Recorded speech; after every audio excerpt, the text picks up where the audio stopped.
કોટપુતલી બહેરોડ જિલ્લાના એક ગામમાં 3 વર્ષની બાળકી ચેતના 150 ફૂટ ઊંડા બોરવેલમાં પડી ગઈ. બચાવ કામગીરી જે હવે તેના 5મા દિવસે પ્રવેશી છે, એનડીઆરએફ અને એસડીઆરએફની અવિરત કોશિશો સાથે ચાલી રહી છે. આ ઘટના ત્યારે બની જ્યારે ચેતના અને પિતાના ખેતીના ખેતર પાસે રમતી હતી. તે અનાયાસે ખુલ્લા બોરવેલમાં પડી ગઈ, જેના કારણે સ્થાનિક અધિકારીઓ અને બચાવ ટીમો દ્વારા તાત્કાલિક કાર્યવાહી કરવામાં આવી. બચાવ કામગીરીને કઠિન બનાવતી પરિસ્થિતિઓમાં સંકુચિત માટી અને બાળકી ફસાઈ છે તે ઊંડાઈનો સમાવેશ થાય છે. બચાવ ટીમોએ બાળકીને બહાર કાઢવા માટે રોડ સાથે જોડાયેલા હૂકનો ઉપયોગ સહિત વિવિધ તકનીકોનો ઉપયોગ કર્યો છે.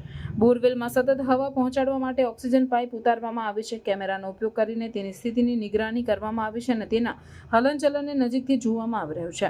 કઠિન પરિસ્થિતિઓ હોવા છતાં બચાવ ટીમો આશાવાદી છે.